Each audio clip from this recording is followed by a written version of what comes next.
Today's Morning First Alert Weather Show is brought to you by Sam Bernstein Law.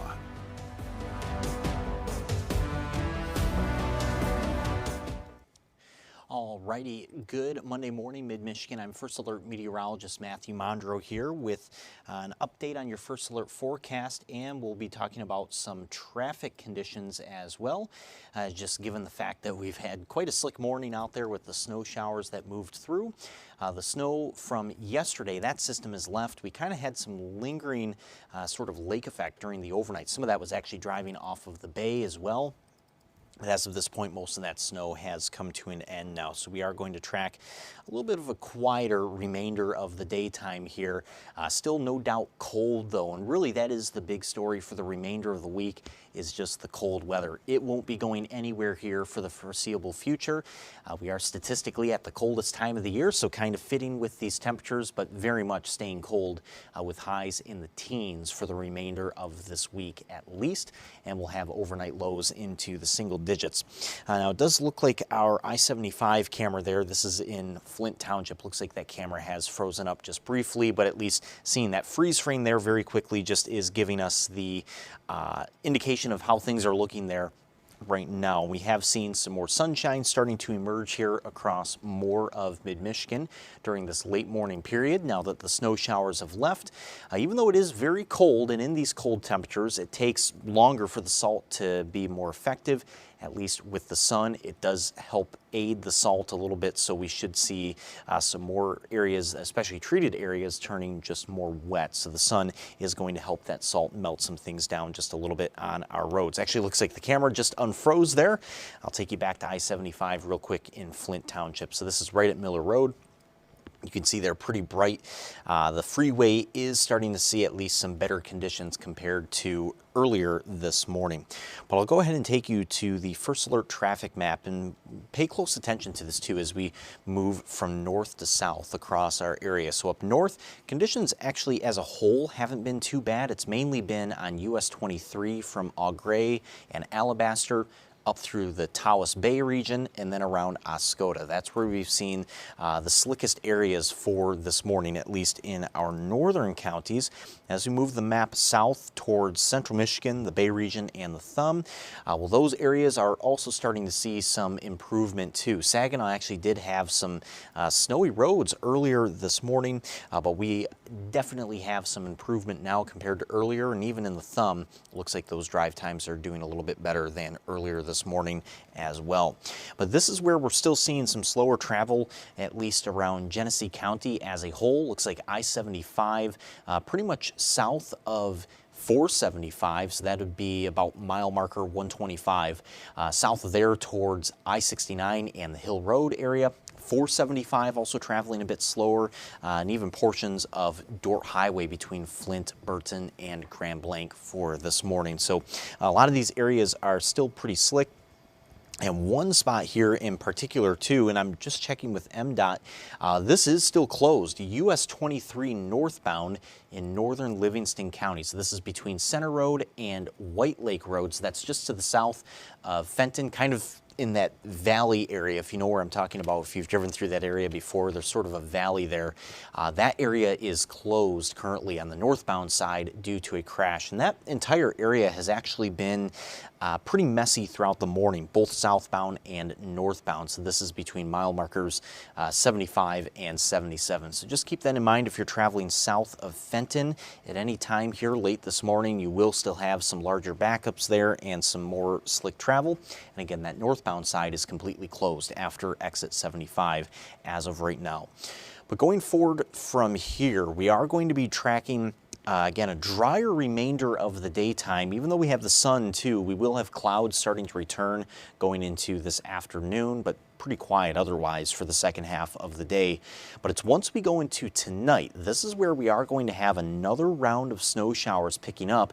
Should be picking up pretty much just after midnight tonight. And then these snow showers will continue into tomorrow morning. So right off the bat here, I do want to first alert you to the fact that your Tuesday morning commute is likely going to have some slick areas just like this morning, or at least very similar to this morning. Even throughout the daytime tomorrow, we'll just have some lake effect snow showers coming in from the west side of the state, not really coming to an end until the evening tomorrow. And by the evening tomorrow, we do expect around 1 inch of fresh snow between what we pick up tonight and what we pick up during the day tomorrow. So not a lot of snow, but definitely still enough to create some slick areas, especially in on untreated roads, and still at least enough snow that you will have a little bit to clear off of the sidewalk and the driveway by the end of the day tomorrow as well. But this is more of a fluffy snow, given all these cold temps. Single digits tonight and then only teens during the daytime tomorrow, so at least the snow is going to be a little bit easier to clear after that falls tonight and tomorrow. But again, just want to give you that first alert that tomorrow morning's commute likely to also be slick, kind of like this morning. And with these cold temperatures that we have here too, the road salt just by itself is less effective than, say, compared to a 30-degree day. So just be sure to pack some patience if you are traveling, because it's going to take some time, especially for roads that aren't treated, to see some improvement. So pretty much right now in these temps, pretty much any snow that does fall, it is going to stick to roads pretty easily and bring some slick conditions along with it. So just remember to be patient with some of these roadways for right now, but any sun, in addition to the salt, does help to clear things up just a little bit quicker. But speaking of that cold weather, we will talk a little bit more about that right after we come back from this break.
Alrighty, welcome back from that break. So we are going to be tracking some cold weather that sticks around here in the forecast for the remainder of this week. So no doubt the cold weather really still is the big story as of right now in our forecast. I'll go ahead and take you over to our wind chill outlook for today. We expect single-digit wind chills to hold on for the entire day today. In fact, they'll only come up above zero by just a couple of degrees. This morning, our wind chills have been a couple of degrees below zero, but you see those wind chills falling even further below zero as we go into the evening and tonight. In fact, tonight, some of the wind chills at their coldest could get down to about -15 or maybe even -20 in some more extreme cases too. But either way, we do have a cold day ahead of us with those wind chills just above zero. And then for tonight, sub-zero wind chills for everybody, but where we have that cold weather advisory, that's for the Thumb, Bay, and Saginaw counties, also our southern row of counties. That'll be for rather those areas where some of those wind chills could be at their absolute coldest at -15 to even -20. So I do just want to first alert you to that. Pretty cold day ahead of us here, staying cold, and then especially a pretty cold night ahead of us here too. And I actually would not be surprised if we did see that cold weather advisory popping up a few more times throughout the week here, because we do have those single-digit lows every single night. And if you're just looking at the outright temperature, we have a colder night ahead of us tomorrow night, Tuesday night, and then even Wednesday night and Thursday night. Those will also be colder with those wind chills coming down, rather the low temp coming down to the sub-zero territory, about -1 on Wednesday night and then -3 on Thursday night. Only high of 10 on Thursday as well. So really, again, big takeaway going forward from here is just the fact that we are going to have some colder weather sticking around for the foreseeable future. Our warmest day on the 7-day is 21 on Sunday, so it really does say something there when the warmest day on the 7-day is only 21 degrees. So we'll be staying cold. Another takeaway here from the 7-day, though, is the quieter weather that we have ahead of us. So even though we have some snow showers in the forecast for tomorrow and just a couple of isolated snow showers on Wednesday, pretty much after that we do enjoy a period of quieter conditions. So the pattern changing somewhat there, just in the fact that we'll have some more partly cloudy skies, no snow, at least no real discernible amount of snow in the forecast Thursday through Sunday. Of course, we could still have a stray flurry here or there, especially if we catch a wind just right off of Lake Huron or the Saginaw Bay. But really, as of this point, we do have a drier and quieter forecast from Thursday all the way into the upcoming weekend. So the cold weather really, again, just the big story for us here for now. But we are going to at least just try to stay warm here for the week. And just remember, for any traveling too with these cold temps, it'll take some time for road conditions to improve, especially some of the heavier hit areas around Flint, Fenton, and Grand Blanc, like we saw from last night and earlier this morning. Coming up later today at noon, we'll have First Alert meteorologist Diane Phillips on air on TV5 with another look at the forecast, and then she'll have another live stream on all of these same channels at 2 o'clock this afternoon. So be sure to tune in to Diane. She'll have another look at the cold weather and another look at the forecast as well. But in the meantime, drive safe and stay warm, and I hope you have a great remainder of your Monday.